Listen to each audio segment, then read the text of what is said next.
अस्सलाम वालेकुम dear students. Previous lectures में हमने एक तो केपस्टोन प्रोजेक्ट को डिफ़ाइन किया था और दूसरा हमने डिफ़ाइन किया था कि प्रोजेक्ट प्रपोज़ल क्या होता है, प्रपोज़ल के एडवांटेजेस क्या होते हैं और जो प्रपोज़ल है उसकी टाइप्स क्या होती हैं। So today we are going to start how to write a project proposal. Now we have all the knowledge that what type of project proposal is ours, what we are going to do, what is our idea. Now we have to write that those ideas into a proper format or in a proper form of document. One thing we all must consider that a project proposal is not a contract. It's easy to confuse with a business proposal or in which a document in which legal terms are outlined and clients or sponsors merely sign the project proposal to approve its contents. After signing and approving the project proposal, a business starts drafting a contract in addition to items such as a project charter and a project plan. So we should make it very clear that signing a project proposal doesn't mean that we are signing any form or we have a contract with that organization that we will work on that. So moving forward, how to write a project proposal. After considering what type of proposal is the best fit for you and your project, it is time to start planning your document. It is imperative to keep in mind that regardless of the proposal type, you will always want to check the following boxes when starting a proposal document. So सबसे पहला check जो है that is defining your audience. We are going to build a project for someone. That audience is someone which are going to or who is going to use our project in future. So we have to keep them in mind. Second thing is determine the problem being solved by your proposal. We should be very much clear about that.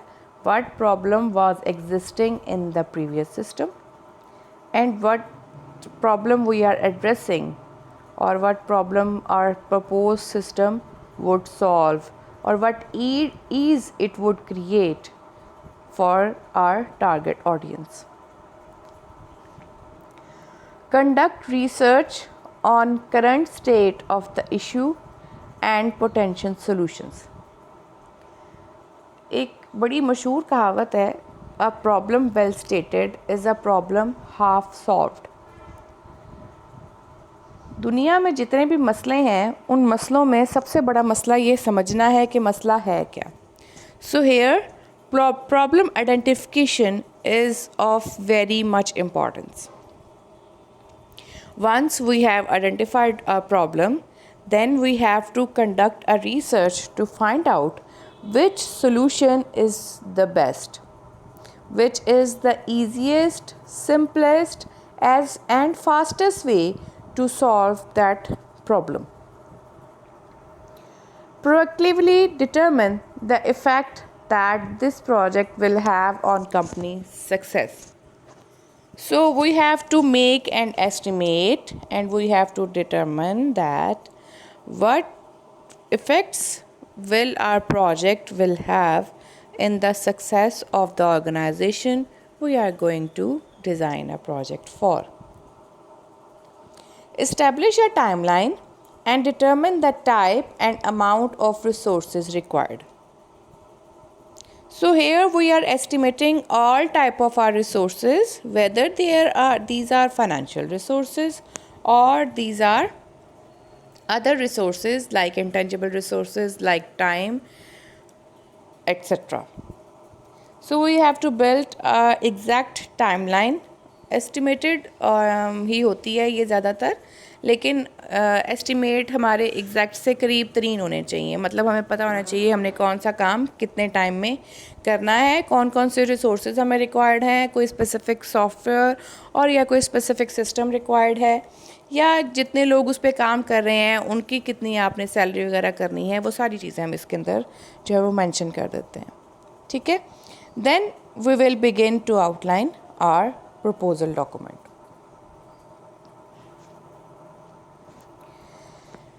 So the template outline of a proposal document contains certain things. The very first thing is project information.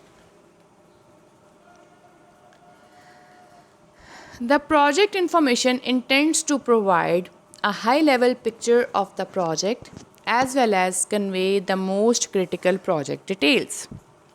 It includes some things like name of the organization, project title, project summary, project time frame, who is preparing that, attached documentation, and project contracts.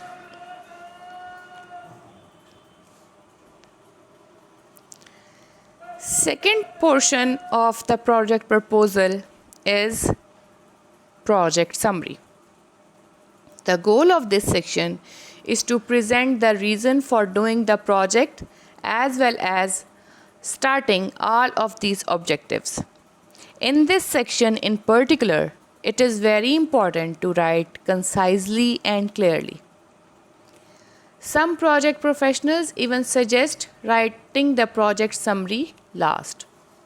ठीक है. तो basically project proposal के कुछ hard and fast कुछ ऐसे rules नहीं होते हैं. ठीक है. हर ऑर्गेनाइजेशन जो बेहतर समझती है कि जो इन चीज़ें उन्होंने इंक्लूड करनी है प्रोजेक्ट प्रपोजल में, वो अपना एक टेम्पलेट या सैम्पल बना लेते हैं.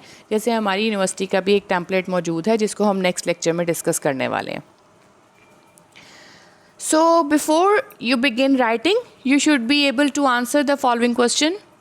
And what are these questions? Why are you doing this project? हम ये project क्यों करने वाले हैं? What will be we doing? हम क्या करने वाले हैं? How will be we doing? कि हम ये कैसे करने वाले हैं? Who will be doing it? ये project कौन कौन करने वाला है? एक बंदा करने वाला है, 2 लोग करने वाले हैं, 3 लोग करने वाले हैं, whatever. Where it will be done? ये किया कहाँ जाएगा? How long will it take? इस पे टाइम कितना लगेगा, इस पे कॉस्ट कितनी लगेगी. Then we have 2 things, project background and project objectives, जो हमने इस सेक्शन के अंदर इंक्लूड करनी है. The section of project background जो है, it requires few succinct sentences that clarify the problem your proposal is tackling. Here, it is critical to explain the current state of the problem and why your audience should care about solving it. Make sure to include the reference and statistics in this section. Best practice is to keep this no longer than 1 page. तो हमने इसके अंदर पूरा project background देना है. हमने उसको बताना है कि इसके अंदर हमें प्रीवियसली सिस्टम में कौन सा प्रॉब्लम आ रहा था और काम किस तरीके से हो रहा था, उस तरीके में कौन सा मसला आ रहा था, उस मसले को हम कैसे टैकल करने वाले हैं, हम कैसे सॉल्व करने वाले हैं. विद रेफरेंस हमने इसके अंदर ये सारी चीज़ें कोट करनी है और ये 1 पेज से ज़्यादा पे नहीं होना चाहिए. Next is the project objectives. Project objectives में हमने क्या करना है, we use this section of proposal to explicitly list the goals that the project is trying to achieve. So हमने इसके अंदर वो सारे लिस्ट ऑफ गोल्स देने हैं जो हम अचीव करने वाले हैं, वो सारे के सारे हमने इसके अंदर एनलिस्ट कर देने हैं. The third section is project summary.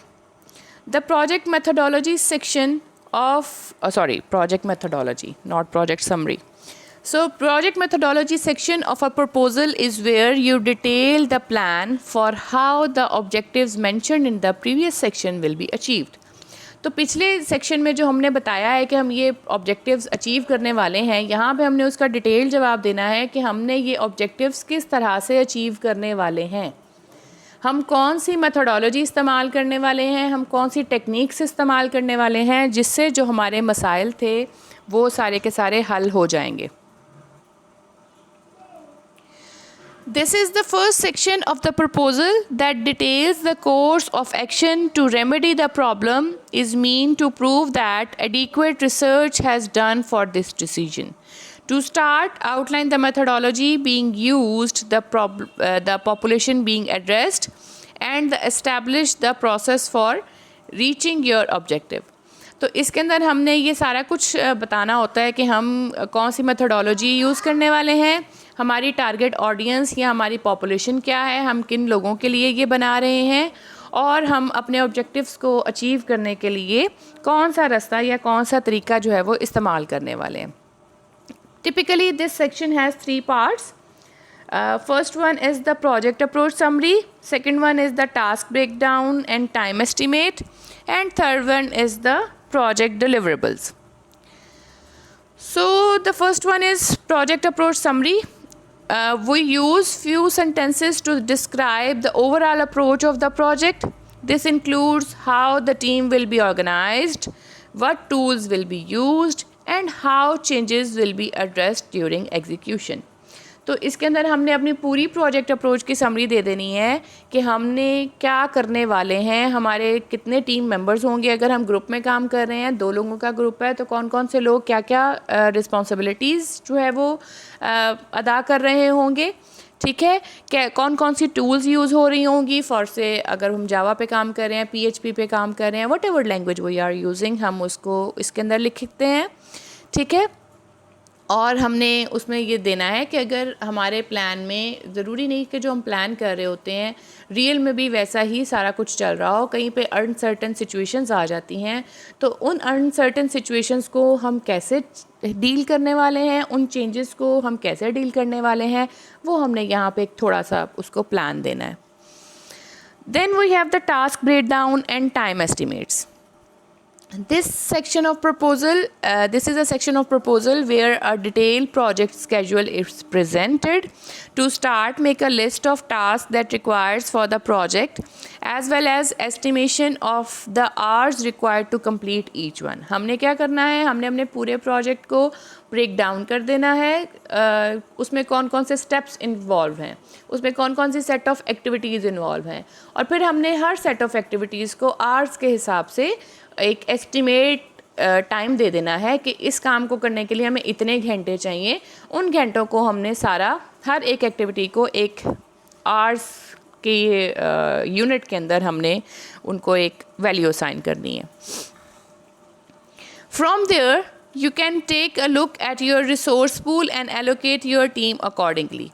The purpose of this section is to establish the time and steps it will take to achieve the solution, as well as the resources involved in each section. Here is where you start to see ideas to turn into action. A project proposal will often include a Gantt chart or outlining the resources, tasks and timelines. ठीक है, तो इसके अंदर बहुत सारी चीज़ें हो सकती हैं। इसके अंदर हमें यहाँ पे बेसिकली हम अपने सारे रिसोर्सेज को एस्टिमेट लगा रहे होते हैं कि हमें बजट एस्टिमेट कितना चाहिए, हमें टाइम एस्टिमेट कितना चाहिए, सारी चीज़ें हम यहाँ पे एस्टिमेट कर रहे होते हैं, ठीक है। Last thing is project deliverable. This is where you list out all the deliverables you expect to see after the project is closed. हमने यहाँ पे इसके अंदर हम बताते हैं कि जब हमारा प्रोजेक्ट ख़त्म हो जाएगा तो उस प्रोजेक्ट को ख़त्म होने के बाद हमारे पास बेसिकली वो चीज़ क्या बनने वाली है, वो प्रोडक्ट क्या बनने वाली है, वो प्रोजेक्ट क्या बनने वाला है और वो क्या काम करने वाला है. This could be, for example, वो कहता है this could be a product information report that you plan to deliver to your client. Ensure that each deliverable has an associated estimated delivery date. कि हमने जितने deliverables बनाए हैं हमें उसकी एक estimated delivery date भी बतानी है कि वो deliverable किस तारीख तक तैयार हो जाएगा, estimated. So next thing is risk management. This section is dedicated to managing change during project execution. क्योंकि बहुत सारी सूरत हाल में, बल्कि अक्सर सूरत हाल में बिल्कुल वैसा नहीं हो रहा होता जैसा हम प्लान कर रहे होते हैं, ठीक है. तो जहाँ पे हमारी प्लानिंग गड़बड़ होती है वहाँ पे फिर हम रिस्क मैनेजमेंट वाला काम जो है वो रिस्क मैनेजमेंट की प्लानिंग करते हैं. जैसे फॉर से अभी ये जो हमारे मुल्क की सूरत हाल हुई है कोविड-19 की वजह से, so this was the uncertain situation, ठीक है। एंड ये जारी बात है आप लोगों के प्रोजेक्ट पे भी ये असरअंदाज हुई है, आप लोगों के एजुकेशन पे भी असरअंदाज हुई है। तो ऐसी सिचुएशंस को हैंडल करने के लिए हम एक रिस्क मैनेजमेंट वाला एक हिस्सा बनाते हैं, जहाँ पे हम ये मैनेज कर रहे होते हैं कि अगर कहीं पे हमारे प्लान में कुछ गड़बड़ हुई तो हमारे पास ऑल्टरनेट प्लान उसके हिसाब से क्या है। Clients know that a proposal rarely covers everything that is required to achieve the given project. So, change management techniques are required. Establish how you will monitor project success throughout its entire life cycle to show clients that when and if changes occur, the project will not go haywire. So this section is broken into two parts. One is the risk management plan and the other one is the risk register. Risk management plan would be a detailed plan of action to minimize the chance of risk or change during the project life cycle. कि हमने एक plan बना लेना है जो prevent करेगा कि हमारे पूरे प्रोजेक्ट लाइफ साइकिल के अंदर कहीं कोई चेंज अकर ना होने पाए. Second one is the risk register. It is a line item list of risk and potential counters efforts that will be used to counter these risks. तो हमने यहाँ पे क्या करना है कि किस टाइप के रिस्क या किस टाइप के चेंजेस जो हैं वो हमारे प्रोजेक्ट के अंदर आ सकते हैं, उन सबको हमने एनलिस्ट कर लेना है. और हमने ये भी उसमें बता देना है कि अगर इस टाइप का चेंज आएगा तो उसको हमारे पास ऑल्टरनेट सोल्यूशन क्या है, उसको हम हैंडल कैसे करने वाले हैं. The next section is about project cost. ठीक है, this section is dedicated to estimating the overall cost of the proposed subjects. इसके 3 मेजर पार्ट्स होते हैं: project budget, budget narrative and additional financial statement. So first one is project budget. This should be a detailed line item budget broken up by different project categories such as travel, salary or supplies. Ensure all overhead or indirect cost are also included in the budget. हमने overall सारा budget बना देना है, उसके अंदर आपकी सारी की सारी ट्रैवल अगर आपको करना पड़ रहा है, आपने जो सैलरी देनी है या आपने जो चीज़ें ख़रीदनी है वो सारी चीज़ें आपने इसमें इंक्लूड करनी है. ठीक है, 2 तरह की हमारे पास कॉस्ट होती हैं बजट के अंदर. एक डायरेक्ट कॉस्ट होती है और दूसरी इनडायरेक्ट कॉस्ट होती है. डायरेक्ट कॉस्ट वो होती हैं जो हमें पता हो कि हमें क्या हमने अगर फॉर से कंप्यूटर ख़रीदना है तो उसके लिए हमें पैसे चाहिए, कोई सॉफ्टवेयर ख़रीदना है उसके लिए हमें पैसे चाहिए. इनडायरेक्ट कॉस्ट वो होती हैं जो मतलब हमें पड़ जाती हैं, जो एक्सपेंडिचर खाम का कोई आ गया, कोई चीज़ ख़राब हो गई है, कोई कंप्यूटर की केबल ख़राब हो गई है, कोई प्रिंटर ख़राब हो गया है. तो इस किस्म की दोनों डायरेक्ट और इनडायरेक्ट दोनों कॉस्ट हमने यहाँ पे अपने बजट के अंदर इंक्लूड करनी है. Second one is the budget narrative. This is a brief list of commentaries on the budget. If any further clarification or justification is needed, हमने budget narrative में क्या करना है कि हमने अपने सारी जो आइटम्स जो कैटेगरीज हमने यहाँ पे बनाई हैं, हमने उनको जस्टिफाई करना है कि हमने इतनी अमाउंट क्यों मांगी है. ठीक है, तो यहाँ पे सारी वो चीज़ें जो क्लैरिफिकेशंस हैं वो हमने बजट नरेटिव में देनी होती हैं.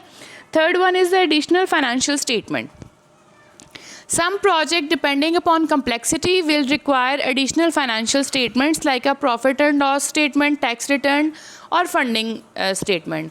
तो कहीं पे अगर हमारे जो भी स्पॉन्सर हैं, बेसिकली ये हम प्रपोजल स्पॉन्सर के लिए बना रहे होते हैं, तो अगर कहीं स्पॉन्सर जो है हमारा वो रिक्वायर करता है कि आप हमें बताएं कि आपकी बैलेंस शीट क्या है, या आप बताएं कि आपकी इनकम स्टेटमेंट क्या हो सकती है, profit and loss statement, income तो नहीं, खैर प्रॉफिट एंड लॉस स्टेटमेंट क्या होगी, टैक्स रिटर्न क्या होगा, तो ये चीज़ें भी हम अगर कोई डिमांड करता है तो हमें यहाँ पे इंक्लूड करनी पड़ सकती हैं.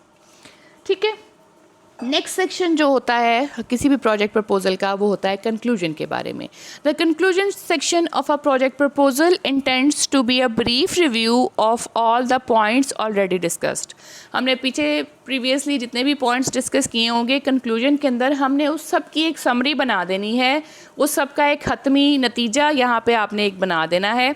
This is your last chance to win your audience. So ensure that you incorporate the most important evidence to receive approval.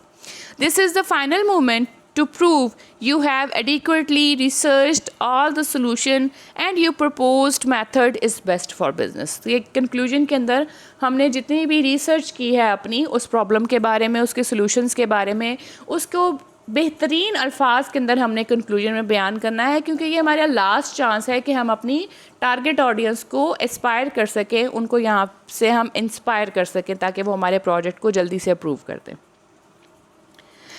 Last section जो होता है किसी भी प्रोजेक्ट प्रपोजल का, that is appendix. This section is dedicated to any additional charts, any additional information जो भी हमने उसमें देनी है. It can be chart, it can be graphs, it can be images, it can be some definitions of those particular words और those particular terms we are using in our project proposal. क्योंकि जिसके लिए हम proposal बना रहे होते हैं ज़रूरी नहीं कि वो बंदा भी टेक्निकलिटीज़ को उतना ही जानता हो जितना हम जानते हैं. कि अगर हम किसी बिज़नेस के लिए प्रोजेक्ट प्रपोजल बना रहे हैं तो उसको ऑब्वियसली जो कंप्यूटर की टर्म्स होंगी, जो उसकी सॉफ्टवेयर इंजीनियरिंग की हमारी टर्म्स होंगी, he will be unaware of that. So वो सारी डेफिनेशंस, वो सारी इन्फॉर्मेशन हम अपेंडिक्स के अंदर प्रोवाइड कर देते हैं. Many time reference material will go to appendix and it does not naturally fall into the main body और main body copy of the proposal. के इसके अंदर बेसिकली कभी कभार हम, बल्कि अक्सर हम अपेंडिक्स के अंदर रेफरेंसेस भी सारे के सारे इसके अंदर डाल देते हैं, क्योंकि पूरे प्रपोजल के अंदर जहाँ पे भी हमने रिसर्च करनी है, जहाँ पे भी हमने कोई काम करना है, तो हम किसी दूसरे का काम ज़रूर उस पर रिव्यू कर रहे होंगे, हम कहीं ना कहीं पढ़ रहे होंगे, तो उसको हमने क्रेडिट देना है और उसको हमने एज रेफरेंस उस बंदे का नाम, जहाँ से हमने कोई भी चीज़, कोई भी इंफॉर्मेशन ली है, उस बंदे का नाम हमने अपने रेफरेंस के अंदर जो है वो लाजमी एंटर करना है. ठीक है, तो यहाँ पे हम अपने पिछले सारे लेक्चर को सम अप करते हैं. हमने पिछले लेक्चर्स में क्या कुछ देखा? हमने देखा कि प्रोजेक्ट प्रपोजल्स क्या होते हैं, कि ये एक ओवरव्यू प्रोवाइड करते हैं हमारे प्रोजेक्ट का किसी भी स्पॉन्सर को या अप्रूविंग अथॉरिटी को इन केस ऑफ यूनिवर्सिटी. ठीक है, उसके बाद हमने देखा कि हमारे पास प्रोजेक्ट प्रपोजल की डिफरेंट टाइप्स थी, जिसमें हमारे पास जो है वो फॉर्मली सॉलिसिटेड था, इनफॉर्मली सॉलिसिटेड था, अनसॉलिसिटेड था और कंटिन्यूएशन था, रिन्यूअल था. ठीक है, उसके बाद फिर हमने जब हमें अब टाइप का पता चल गया कि हम अपना किस टाइप का प्रपोजल बना रहे हैं, तो उसके बाद हमने फिर इस लेक्चर के अंदर हमने उन सब सेक्शंस को देखा कि हमारे प्रोजेक्ट प्रपोजल के कितने सेक्शन हो सकते हैं. तो बेसिकली हमारे प्रोजेक्ट प्रपोजल के हमने यहाँ पे 7 सेक्शंस किए हैं, फ्रॉम इंट्रोडक्शन टू अपेंडिक्स. ठीक है, so hope you all students have got these points. So in the next lecture we will be discussing about the template of the project proposal that University of Education has. See you till then. Allah Hafiz.